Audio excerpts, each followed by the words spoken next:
Comment identifier sa raison d'être grâce à l'ikigai?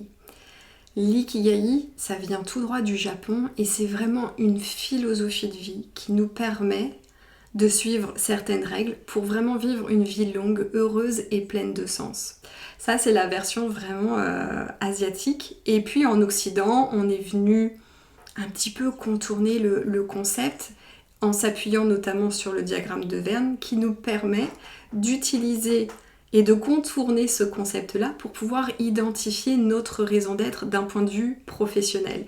Et c'est vrai que c'est un exercice qui est vraiment fascinant parce qu'il vient vraiment rassembler les morceaux qui sont essentiels et qui nous permettent vraiment, lorsqu'on le trouve et lorsqu'on l'incarne, de vraiment vivre une vie qui nous enthousiasme, une vie qui donne du sens, qui nous permet vraiment de nous rendre compte que on a des talents et qu'on peut faire une différence dans la vie des gens ou qu'on peut avoir un impact positif sur le vivant.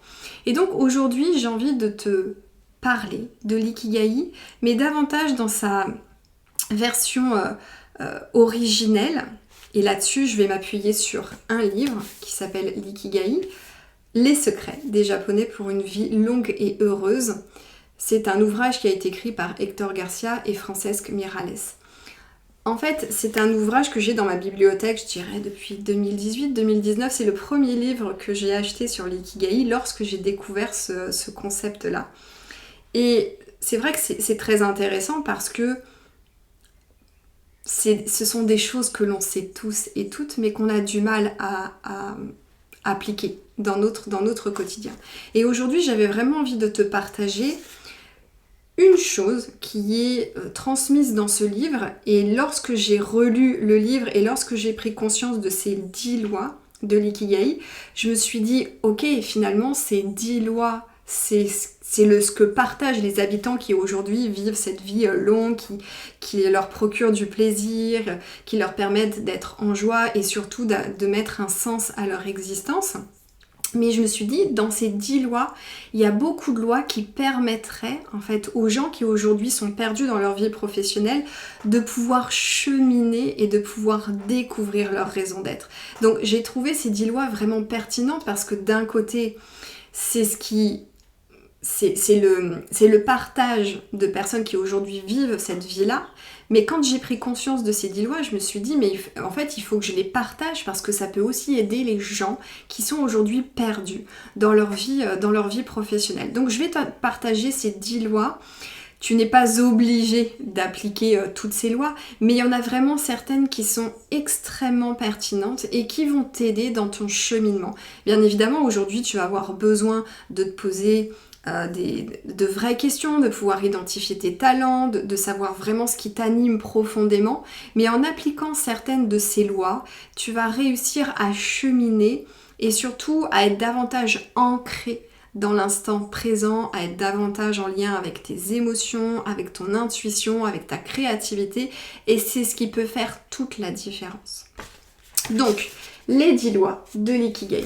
La première loi, c'est de rester toujours actif, ne prenez jamais votre retraite.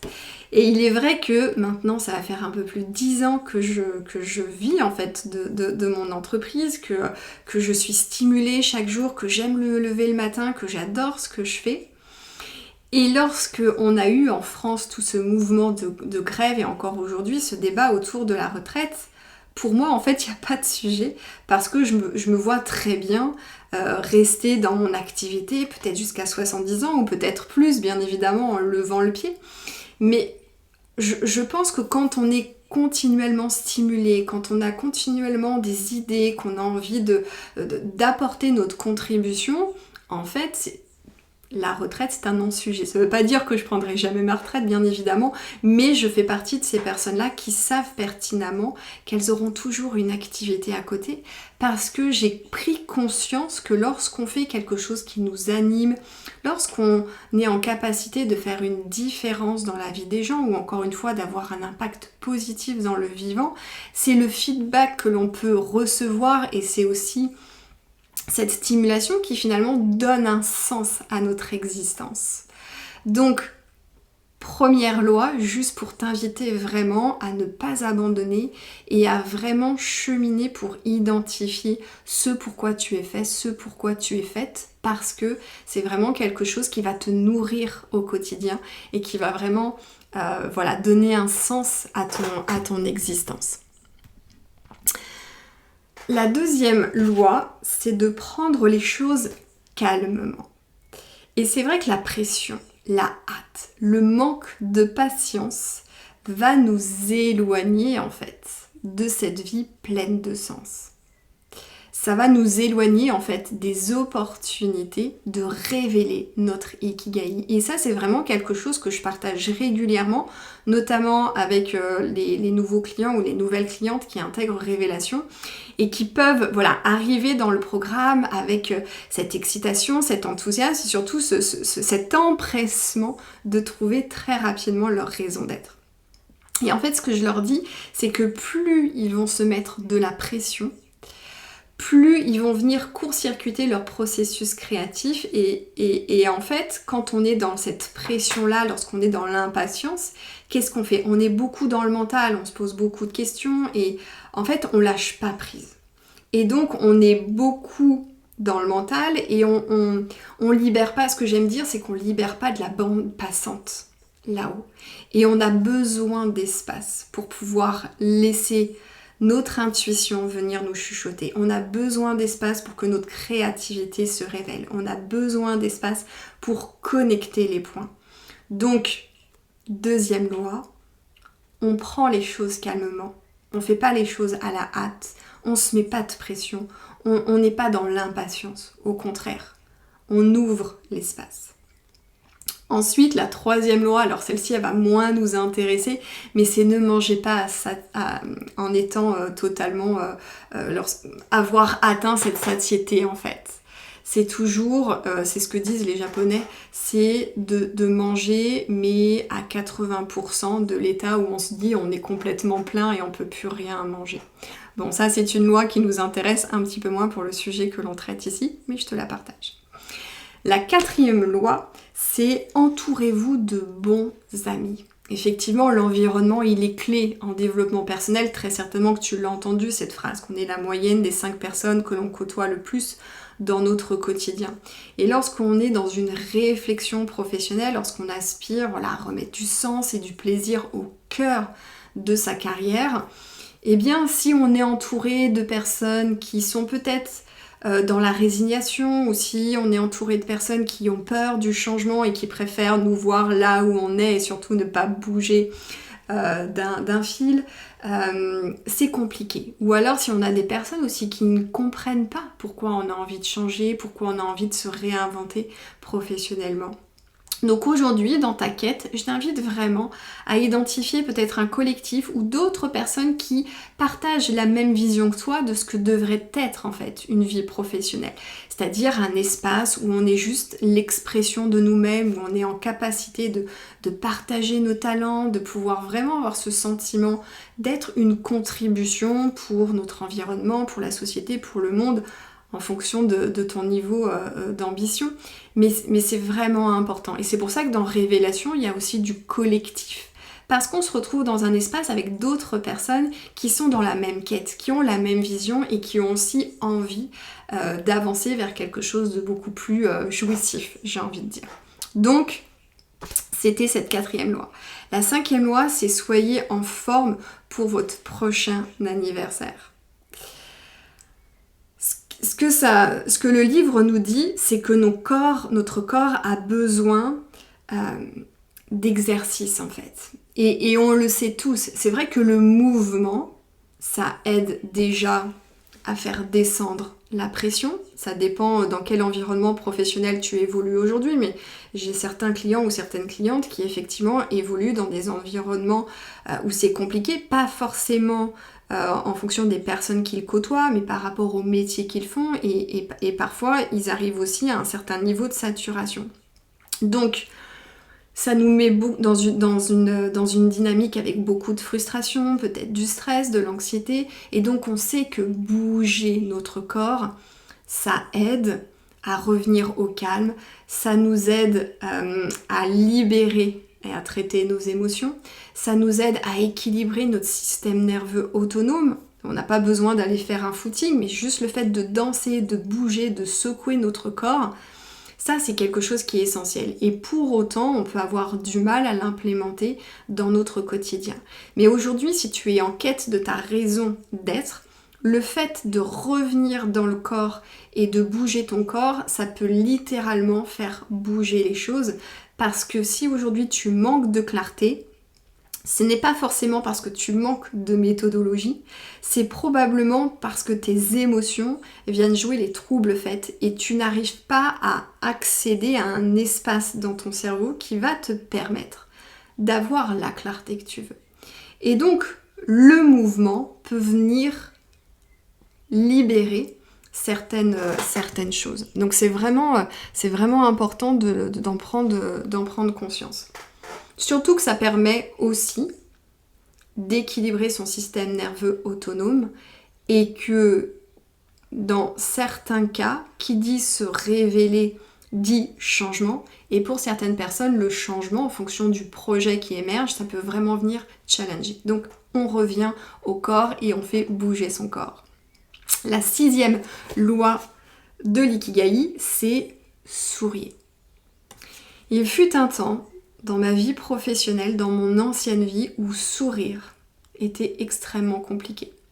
Lorsqu'on est au fond du trou, lorsqu'on est épuisé, lorsque on commence vraiment à douter de soi, à perdre sa confiance, à impacter son niveau d'estime de soi, sourire, ça peut vraiment être très compliqué. Pour autant, sourire, ça permet de faire une différence peut-être dans la vie des gens et le retour qu'on peut recevoir peut littéralement aussi nous transformer. Et là-dessus, j'aimerais juste partager une petite anecdote d'une coach qui a vécu cette expérience en Amérique latine. Elle avait tout quitté en France pour partir pendant une année, je crois, pour dans cette quête aussi de se retrouver, de se reconnecter à ce qui était vrai et juste pour elle. Et elle a croisé dans la rue comme ça un inconnu. Et comme elle était guillerette, elle a croisé le regard de cet homme et elle a juste souri. Et elle a revu cet homme quelques heures plus tard dans le logement où elle était domiciliée. Et en fait, cette personne-là, au moment où il a vu le sourire de Margot, il avait des idées suicidaires. En fait, il avait pris la décision de se suicider. Et le seul fait de voir cette jeune femme souriante lui a fait revenir sur sa décision. N'est-ce pas extraordinaire? Donc un sourire peut transformer la vie des gens et par voie de conséquence peut aussi avoir un impact sur votre propre vie, sur sa propre vie. 7e loi, reconnectez-vous avec la nature. Of course, on est tous des êtres humains, des êtres vivants et on a besoin d'être dans la nature.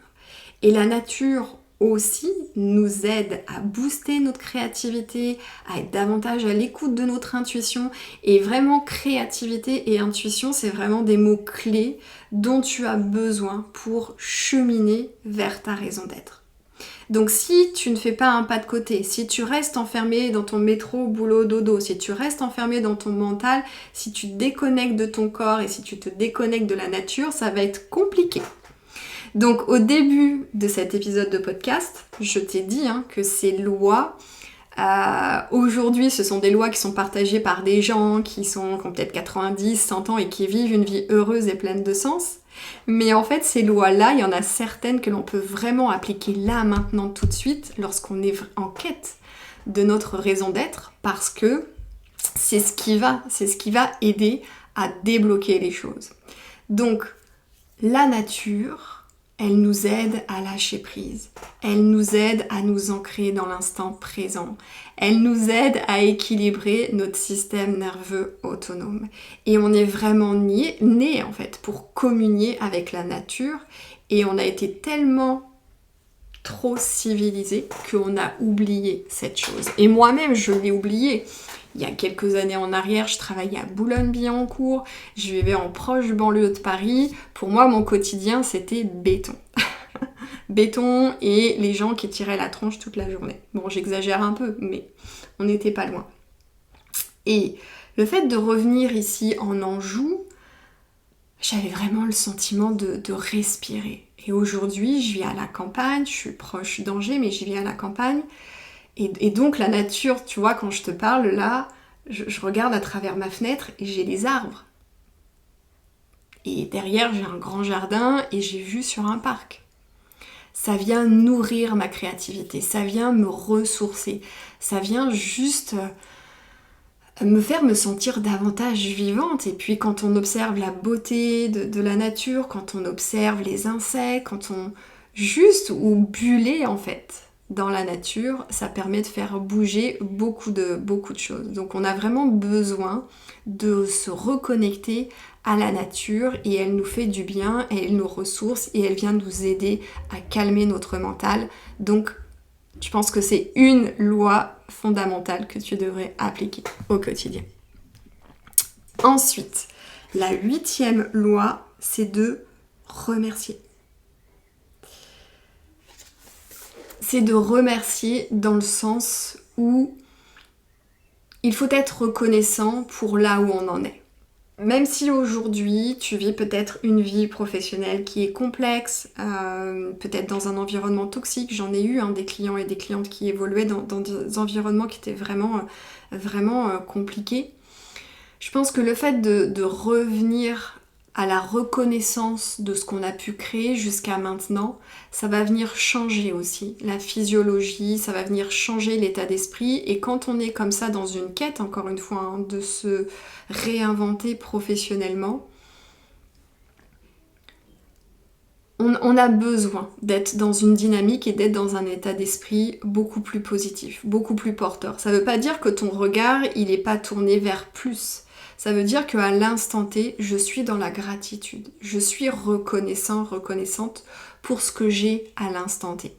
Et soyons très honnêtes, pour celles et ceux qui évoluent en France, on a quand même beaucoup de chance d'être dans un pays où il existe beaucoup de dispositifs qui peuvent nous aider dans une transition de vie professionnelle. Et la gratitude, j'ouvre juste une parenthèse sur la gratitude. La gratitude, c'est pas juste je prends mon journal et j'écris 5 phrases, je suis reconnaissante pour. La gratitude, c'est une émotion. Donc le fait d'écrire 5 phrases en disant je suis reconnaissant, blablabla, le soir avant de se coucher, en toute transparence, c'est du bullshit. Pour être dans la gratitude, il faut connecter à l'émotion de la gratitude. Et généralement, pour ma part, lorsque je ressens de la gratitude, j'ai les larmes qui montent aux yeux. Là, je sais que j'ai touché l'émotion de la gratitude. Quand je prends mon journal et que j'écris 5 phrases en disant je suis reconnaissante parce que j'appuie sur un bouton et que j'ai la lumière, je suis reconnaissante parce que lorsque en plein hiver j'ouvre le robinet d'eau chaude, j'ai de l'eau chaude, il se passe rien physiologiquement. Et il ne faut pas oublier que tout dans cet univers est énergie. Donc soyons reconnaissantes pour ce que nous avons aujourd'hui, tout en ayant le regard tourné vers un futur qui va nous enthousiasmer davantage. La loi numéro 9, c'est de vivre l'instant. Alors, j'ai beaucoup remarqué ça, c'est que la majorité des gens, moi j'en fais partie aussi, sous certains travers, mais on est soit rattaché à notre passé, je n'arrive pas à quitter ce job, je n'arrive pas à quitter cette relation, je n'arrive pas à faire le deuil de j'aurais voulu que ça se passe autrement, etc. Ça veut dire qu'on s'attache au passé au lieu de le laisser partir. Ou alors on est littéralement tourné vers le futur. Sauf que le seul moment pour lequel on devrait porter toute notre attention, c'est l'instant présent. Seul l'instant présent compte.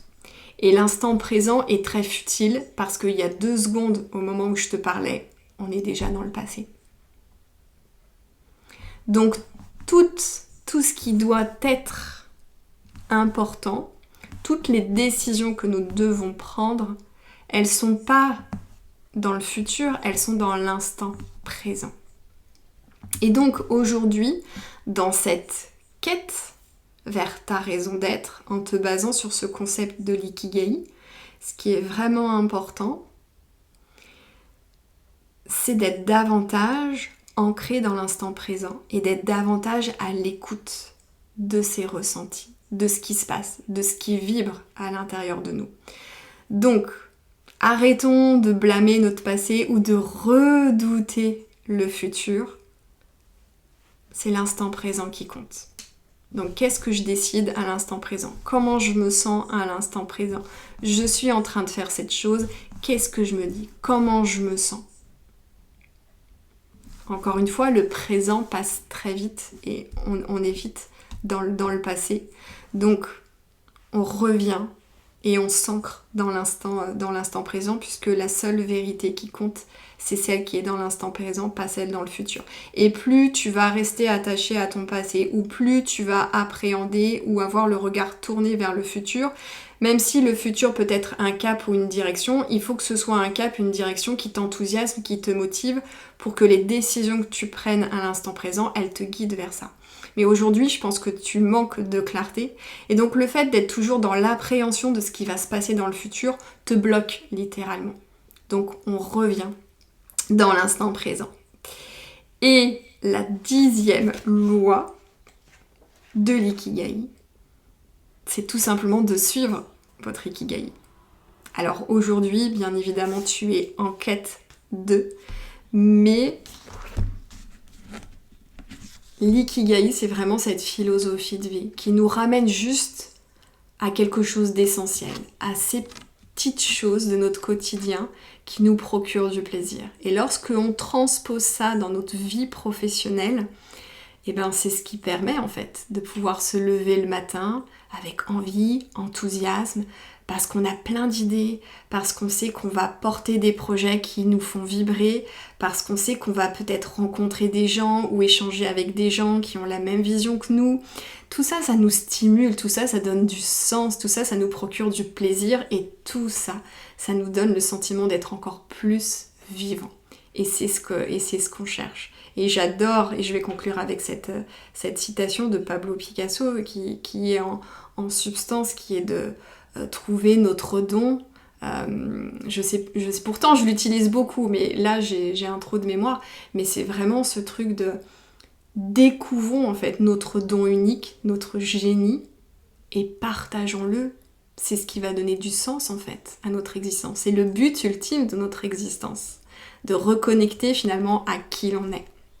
Donc voilà ce que je voulais te partager, parce que comme tu as pu le voir dans ces différentes lois, il y a des choses que tu peux implémenter dans ton quotidien et qui vont vraiment t'aider à obtenir la clarté que tu recherches aujourd'hui. Et pourquoi pas aussi peut-être le courage de passer à l'action si aujourd'hui tu sens que tu as un projet qui se dessine, une direction qui est là, mais que tu appréhendes le changement.